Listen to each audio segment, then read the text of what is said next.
إن الحمد لله نحمده ونستعينه ونستغفره ونستهديه ونعوذ بالله من شرور أنفسنا ومن سيئات أعمالنا، من يهده الله فلا مضل له ومن يضلل فلا هادي له، وأشهد أن لا إله إلا الله وحده لا شريك له، وأشهد أن محمدا عبده ورسوله. يا أيها الذين آمنوا اتقوا الله حق تقاته ولا تموتن إلا وأنتم مسلمون. أما بعد، فإن أصدق الكلام كتاب الله، وخير الهدي هدي محمد صلى الله عليه وسلم، وشر الأمور محدثاتها، وكل محدثة بدعة، وكل بدعة ضلالة، وكل ضلالة في النار. برایانی بەڕێز، لە زنجیرە باسەکانی باشترین سەرمەشق صلی الله عليه وسلم ئەمڕۆ باسی ئازایەتی پێغەمبەری خوا ئەکەین صلی الله عليه وسلم، شجاعة النبی. ژیانی پێغەمبەری خوا صلی الله عليه وسلم لە بواری قەولی و یعنی گفتارەکانی پێغەمبەر صلی الله عليه وسلم و بواری عەمەلی واتە کردارەکانی رسول الله صلى الله عليه وسلم هەمووی باشترین نمونەن و سەرمەشقن بۆ ئێمە لە بواری ئازایەتی و شوجاعەتە. لەگەڵ هەموو ئەو مووقفانە و ئەو هەڵوێستانەی کە هاتۆتە پێش لە رسول الله صلى الله عليه وسلم، پێغەمبەری خوا صلى الله عليه وسلم بە ئەو پەڕی ئیمان دامەزراوی و ئەو پەڕی جێگیری دڵ پێغەمبەری خوا صلی الله عليه وسلم لەگەڵیان معاملەی کردووە و هەڵسو کەوتی کردووە. هەر لەبەرەوە خوای تەعالا لە قورئانی پیرۆزە سوورەتی نیسا ئاەتی 84 ئەفەرمێ فقاتل في سبيل الله لا تكلف إلا نفسك وحرض المؤمنين.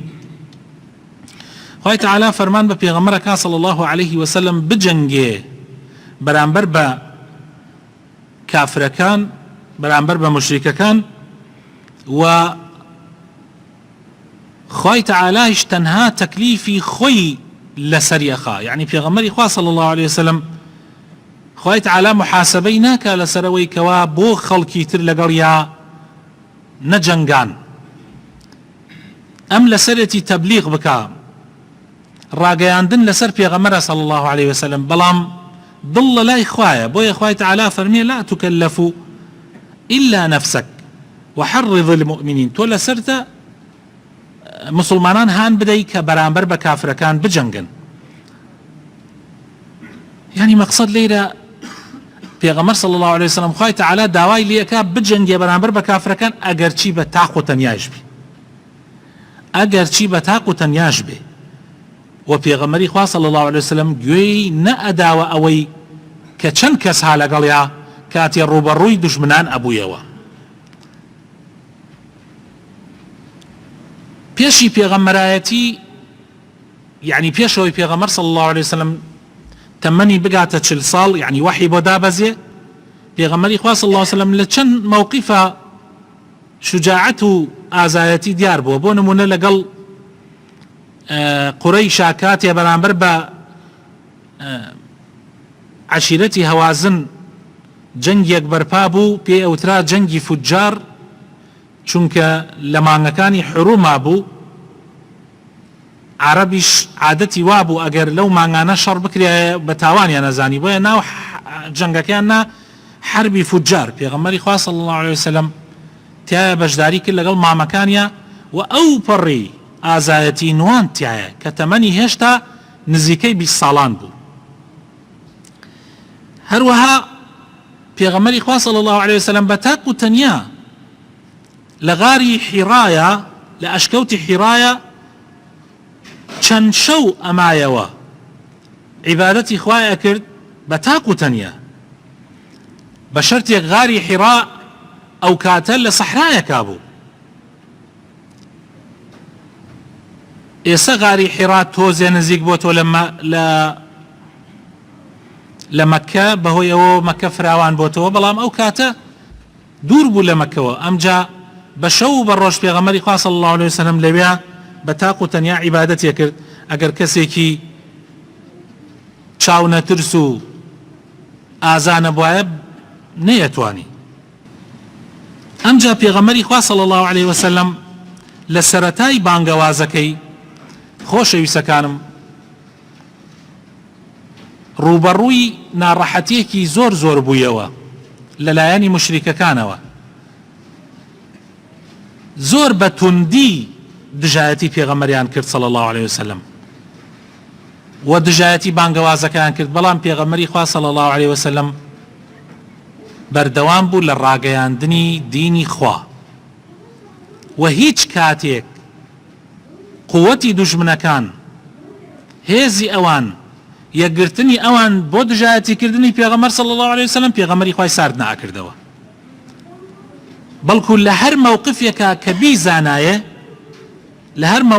کە بیزانایە زۆرترین خەڵک گوێی لە بانگەوازەکە ئەبوو، پێغەمبەری خوا صلی الله علیه وسلم درێغی ناکرد و ڕای ئەگەیاند، درێغی ناکرد و ڕای ئەگەیاند. و بە تەکیدیش ئەبێت ئەو کەسەی کە خوا هەڵێ بژێرێ بۆ ئەوەی پەیامی خوا بگەیەنێ، خوا بە شێوەیەک دروستێکا کە چاو نەترسی و شوجاعەتی تیابێ، ناکرێت کەسێکی ترسنۆک ببێ بە پێغەمبەر، مستحیلە شتیوە. ئێمەش کاتێ باسی شوجاعەتی پێغەمبەرەکەین صلی الله علیه وسلم مەبەستمان ئەوەیە بیسەلمێنین کە ئەم پێغەمبەرە پێغەمبەری خوایە و ئەخلاقەکانی ئەخلاقی پێغەمبەرانی خوایە و پەروەردەکراوی خوای پەروەردگارە. لە مەکەیە پێغەمبەری خوا صلی الله علیه وسلم لە هەندێ مووقفە شوجاعەت و چاو نەترسی دەرئەکەوێت، بۆ نمونە لە کاتێکا کە بۆتە پێغەمبەر و بە هەموو شێوەیەک ئەبوو جەهل و دەست و دایەرەکەی دژایەتی پێغەمبەرەکان صلی الله علیه وسلم لە ئەو پەڕی یعنی قووەتی ئەوانە، لە ئەو پەڕی یەکگرتنی ئەوانە، ئەل لەو لە حەزاتە کابرایەک خەڵکی ئیراش بووە ناوچەیەک پێی وتراوە ئیراشی، ئەم کابرایە زوڵمی لێ ئەکرێت لەلایەنی کەسێکی خەڵکی مەکەوە، کەسەکەش کێ بێ باشە؟ ئەبوو جەهل ئەم کابرایە بۆ تجارەت، عادەتی عەرەب وا بوو بۆ تجارەت ئەهاتن بۆ مەکە، ئەم کابرایە لەلایەنی ئەبوو جەهلەوە ماڵەکەی داگیرەکرێ، ئەویش ئەکا بە هاوار بۆ ئەوەی کەسێک یارمەتی بدە، دێ بە ئەم و بە ئەو هەردوو سێ کەس ببینێ لە شوێنەکە ڕوویان تێکا و ئەڕاتە لایەن و ئەڵێ خاکە یارمەتیم بدەن ماڵەکەم خوراوە، تەعدام لێکراوە، زوڵمم لێکراوە. خەڵکیش پرسیاری لێ ئەکەن کێ زوڵمی لێ کردی؟ ئەڵێن ئەبوو الحەکەم، ئەڵێن ئەبوو الحەکەم. ئەبوو الحەکەم یعنی مەقسەد ئەبوو جەهلە، ئەبوو جەهل لە ئیسلامە پێغەمبەری خوا صلی الله علیه وسلم ناوینا ئەبوو جەهل، ئەگینا ئەو مشهور بوو بە باوکی دانایی، بەس پێغەمبەری خوا صلی الله علیه وسلم ناوینا باوکی نەفامی. ئەبوو جەهل ماڵەکەمی خواردووە، هەندێک لە کافرەکان بۆ ئەوەی سەر برەنە سەری پێ ئەڵێن حەزەکەی کەسی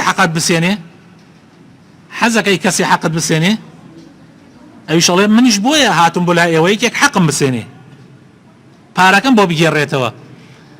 ئەڵێ بڕۆ بۆ لای ئەو زەلامەت بینیوە دانیشتۆ لەو سێبەرە؟ ئەڵێ بەڵێ. ئەڵێ بڕۆ بۆ لای ئەو حەقتە سێنێ.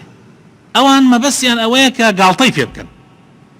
پێغەمبەری خوا صلی الله علیه وسلم لەو لە حەزاتە لە حاڵەتێکی زۆر تەنگا بوو، کابراش نازانێ، کابراش دێ بۆ لای پێغەمبەری خوا صلی الله علیه وسلم مەرحەبا ئەکا و پێغەمبەری خوش مەرحەباکەی سێنێتەوە و ئەڵێ کاکە ناردوومیانە بۆ لای تۆ تاوەکو حەقم بسێنی، من زوڵمم لێ کراوە. ئەڵێ کێ زوڵمی لێ کردووی؟ ئەڵێ وەڵا ئەبوو الحەکەم. ئەڵێ چۆن باسەکە بۆ پێغەمبەرە گێڕێتەوە صلی الله علیه وسلم، پێغەمبەری خوش ئەڵێ یاڵە بکەوە ڕێ، يا سبحان الله. طبعا يعني موقفك زۆر قورسە، يعني بەڕاستی هیچ پیاوێک نەی ئەوێرە ئەو کاتە ئەم مووقفە بنوێنێ. چجا کەسێک کە ئیدعای پێغەمبەرایەتی بکا و ئەبوو جەهلیش هەموو قوات و هێزی خۆی هەموو توانای خۆی کۆ کردوتەوە بۆ دژایەتی محەممەد صلی الله عليه وسلم.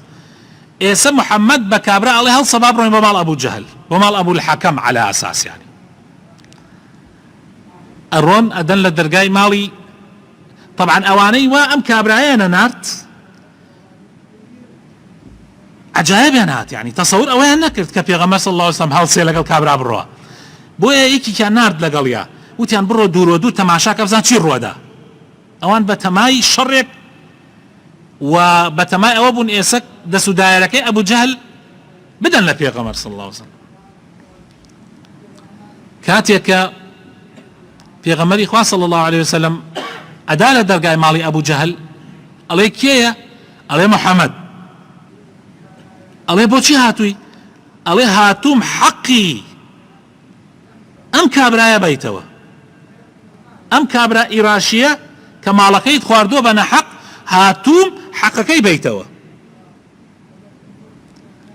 ئەبوو جەهلیش یەکسەر ئەڵێ باشە بەسەر چاو،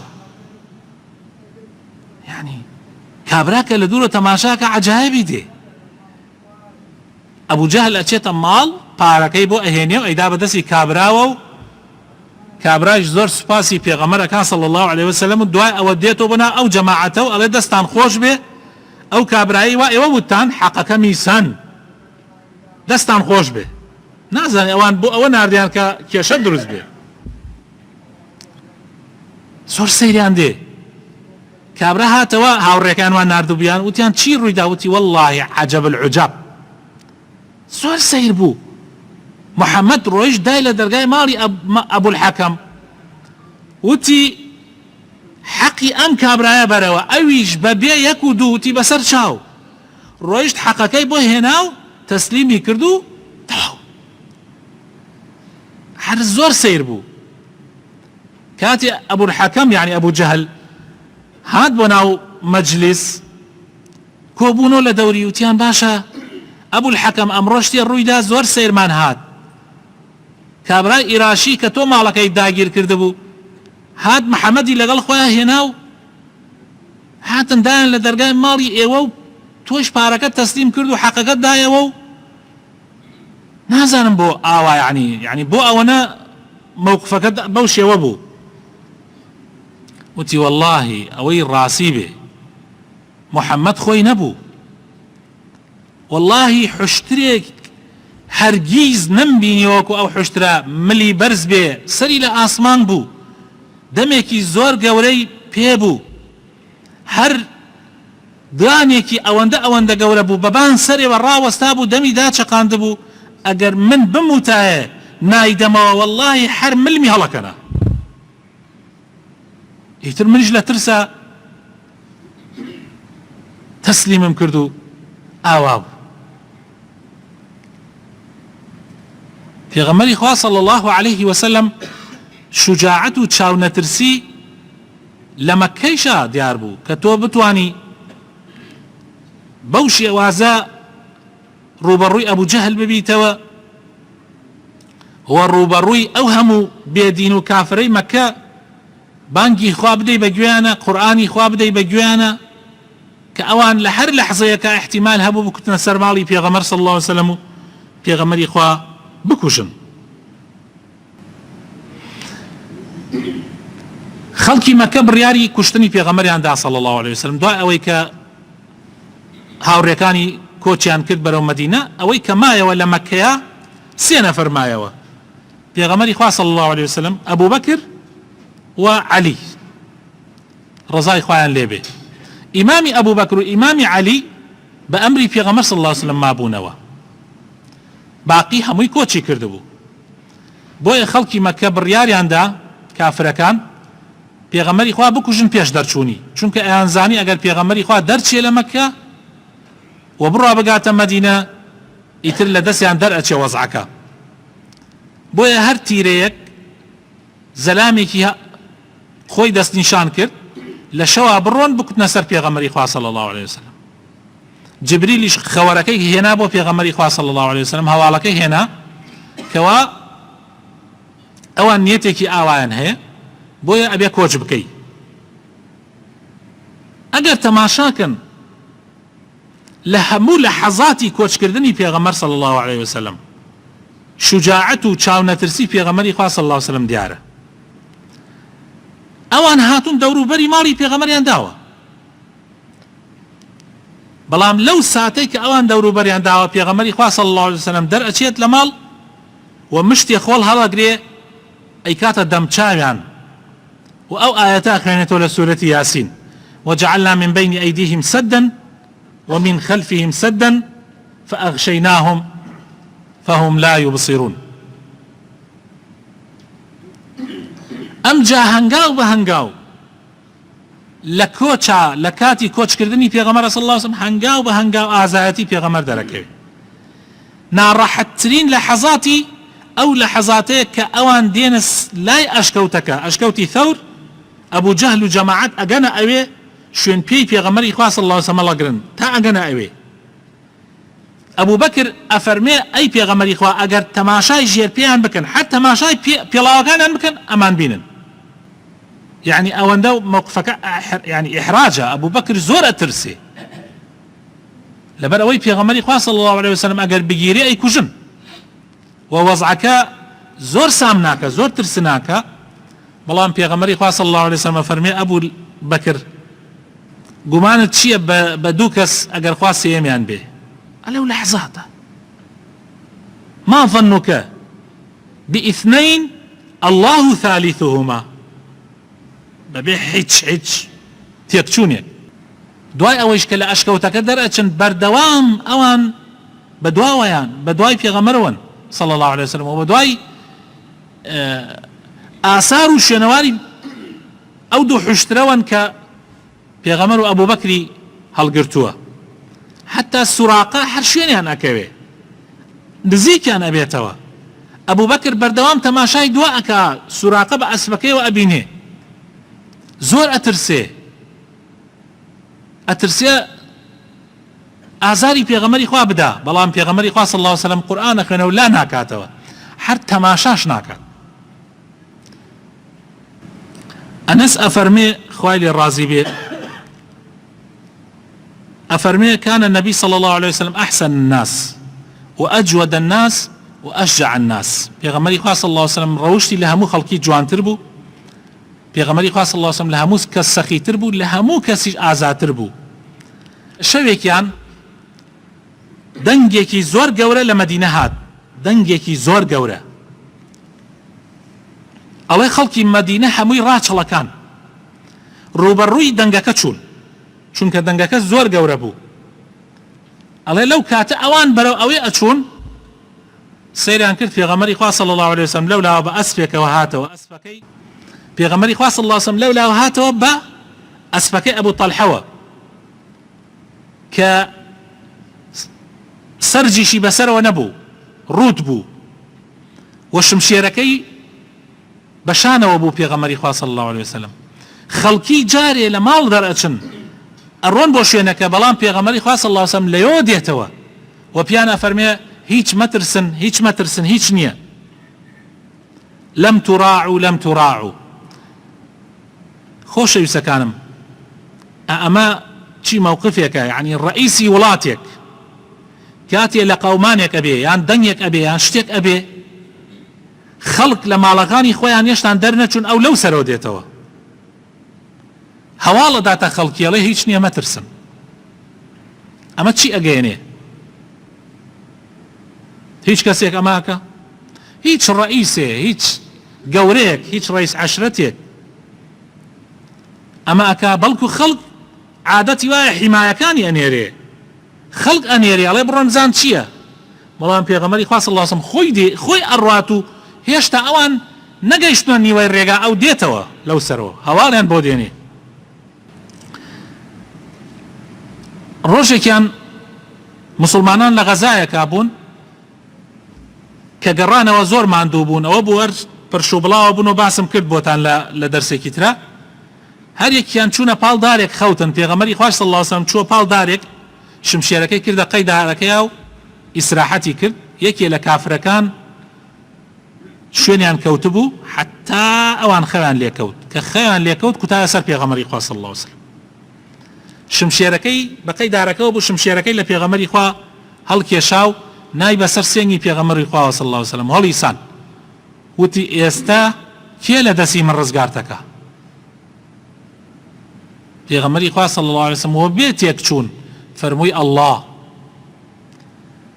ئەڵێ کابرا دەستی لەرزی و شمشێرەکە لە دەستی کەوتە خوارەوە پێغەمبەری خوا صلی الله علیه وسلم هەڵی گرت و خستێ سەر سێنگی کابرا و فەرمووی ئەی ئێستا تۆ کێ لە دەستی من ڕزگارتەکە کابرا وتی من کردم تۆ نەیکەی یعنی وەکو چۆن بڵێ من تعدام لە تۆ کرد هاتم بتکوژم بەزەیم بە تۆیان هاتۆ تۆ بەزەیت بە من نابێتەوە پێغەمبەری خوا صلی الله علیه وسلم فەرمووی شایەتمان ئەهێنی وتی نە وەڵا شایەتمان ناهێنم بەڵام وعدت پێدەم هەتا ماوم بەرامبەرت نەجەنگم و لەگەڵ هیچ قەومێکیشان نەبم کە بەرامبەر تۆ ئەجەنگن پێغەمبەری خوا صلی الله علیه وسلم فەرمووی بەڕێی بخەن با بڕۆ لە جەنگی ئوحودا مسلمانان شکان بەهۆی مخالەفاتێکەوە کە لەسەر کێوی ڕوومات کە ئێستا ناونراوە کێوی ڕوومات پێغەمبەری خوا صلی الله علیه وسلم چەند تیروەشێنێکی دانابوو بۆیە پێ ئەوترێ کێوی ڕوومات تەپۆڵکەی ڕوومات لەبەرەوە پێغەمبەری خوا صلی الله علیه وسلم ئەو تیروەشانانەی لەوێ دانابوو کاتێ لەگەڵ دوژمنا بەرامبەر یەک ببنەوە ئەوان پشت بپارێزن نەوەک ئەوان لە پشتەوە بۆیان بێن بەڵام کاتێ دوژمن شکا ئەوانە مخالەفەیان کرد دابەزین چەندێ هاواریان لیان کرد قائیدەکەیان چەندێ هاواری کرد کورە با بەدامە بەزن کورە با بە مخالەفەی پێغەمبەر مەکەن وتیان تازە ئێمە سەرکەوتین بەڵام پێغەمبەری خوا صلی الله علیه وسلم فەرمووی بی ئەگەر سەرکەوتین ئەگەر ژێر کەوتین لە هەر حاڵەتێکە ئێوە دامە بەزن بەڵام مخالەفەیان کرد کە مخالەفەیان کرد دوژمن لە پشتەوە هات بۆ مسلمانان و حاڵەتێکی زۆر نەخوازرا و ڕوویدا محاسەرەی پێغەمبەر کرا لەگەڵ چەند سەحابەیەکە دانە دانە ئەسحابەکان لە بەردەستی پێغەمبەر صلی الله علیه وسلم شەهید بوون لەو لەحەزاتە لەو حاڵەتە زۆر تەنگەوەریە کابرایەکی زۆر دڕندە لە کافرەکان هێڕشی بۆ پێغەمبەری خوا هێنا وتی ڕزگارم نەبێ ئەگەر تۆ ڕزگارت بێ ئەی محەممەد سەحابەکان وتیان ئەی پێغەمبەری خوا با بۆی بڕۆین پێغەمبەری خوا فەرمووی وازی لێ بێنن پێغەمبەری خوا خۆی ڕووبەڕووی بوویەوە ئەم بە پیادە و ئەو بە ئەسب پێغەمبەری خوا بەریدایەوە و کابرا بە زاماری گەڕایە دواوە حتا گەیشتە مەکە مرد مەبەستم ئەوەیە لە ناڕەحەتترین کاتەکانە پێغەمبەری خوا صلی الله علیه وسلم پشتی لە دوژمن نەکردووە حتا لەو حاڵەتە کە محاسەرە درا پێغەمبەری خوا صلی الله علیه وسلم انسحابی کرد لەگەڵ مسلمانان بەس نەک پشت هەڵکا هێواش هێواش هاتنە دواوە تا گەیشتنە کێوەکە بۆ ئەوەی کێوەکە پشتیان بگرێ کێوی ئوحود ئیتر حتا وەزعەکە هێمن بوویەوە هێور بوویەوە لە غەزای خەندەقا بە هەمان شێوە لە ڕۆژی حونەین ڕۆژێکی زۆر سەخت بوو لەسەر مسلمانان کەمینیان بۆ دانرا بوو لە هەموو لایەکەوە کاتێ مسلمانان ڕۆیشتە ناو دۆڵەکەوە لە هەموو لایەکەوە تیرباران ئەکران سوپای مسلمانان 12,000 کەس بوون لەو ڕۆژە تەسەور بکە یەک نەفەر نەما ڕانەکە یەک نەفەر نەما ڕانەکە ئەوە نەمەوقفەکە زەحمەت بوو بەڵام پێغەمبەری خوا صلی الله علیه وسلم بەردەوام بەرەو پێشەوە ڕۆیشت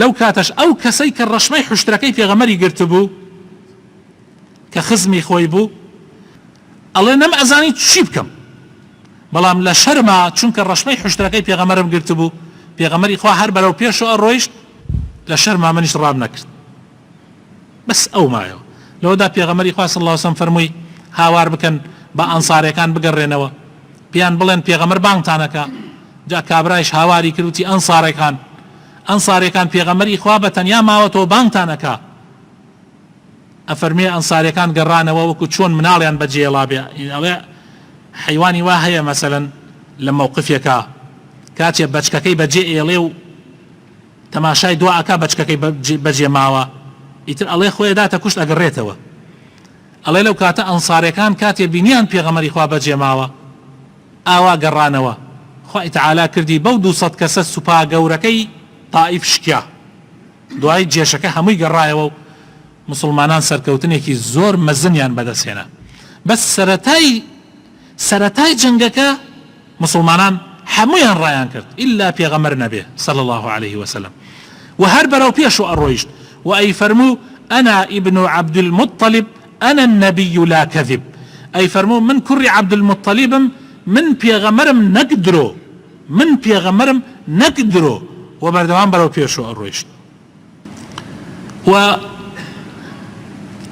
ئێمەشی فێری بڕێ دوعا کردووە پێغەمبەری خوا صلی الله عليه وسلم بۆ ئەوەی دائیمەن داوا بکەین خوای تەعالا ترسنۆکی لە گیانمان دەرکا لە حەدیثێکە فەرمێ اللهم إني أعوذ بك من الجبن والبخل خوایە پەنات پێ ئەگرم لە ترسنۆکی و لە ڕەزیلی لە پیسکەیی لە چروکی چونکە ترسنۆکی نەکبەتیە ئینسانی ترسنۆک بەڕاستی زۆر خراپە زۆر مشکیلەیە ئینسان خۆی و ماڵ و مناڵیشی ڕابێنێ لەسەر شوجاعەت بە تایبەت مناڵ لە مناڵیەوە ڕای بێنی لەسەر ئازایەتی قەت نەڵێ ها گورگ هات بۆی مناڵەکە بخەوێ ها پشیلەکە هات ئێستا ئەتخوا ها نازانم چی قەت مناڵ لەسەر ئەو شتانە ڕامەهێنن مناڵ دائیمەن ڕابێنن لە هیچ نەترسێ ئیلا لە خوا نەبێ ولا حديث پیغمبر فرمی صلی الله عليه وسلم باشترین غزا باشترین جهاد افضل الجهاد كلمة عدل عند سلطان جائر باشترین غزا اوەیە کە ئینسان لە بەردەم حاکمێکی زاڵمە قسەی حەق بکا ئەوە باشترین غەزایە هەر لەبەر ئەوە جاری وا هەبووە پاڵەوانی وا هات دروست بووە لە مسلمانان لە هیچ حاکمێک نەترساوە لە هیچ کاربەدەستێک نەترساوە ڕوبەڕووی دژمن بۆتەوە نەترساوە لە پێغەمبەرەکەیەوە فێر بووە لەبەرەوە خۆشەویستەکانم نمونە زۆرە لەسەر شوجاعەتی پێغەمبەری خوا صلی الله عليه وسلم بەڵام ئەمەوە ئازانم ئەم چەند نمونەیە کافی بێ بۆ ئێمە ئەمڕۆ داواکارم لە خوای پەروەردگار بۆ خاتر ناوە جوانەکانی خۆی بۆ خاتر ئیسمی عەظەمی خۆی هیدایەتمان بدە ئیسلاحمان بکە ڕەوشتی جوان و ئەخلاقی جوانمان بەنصیب بکە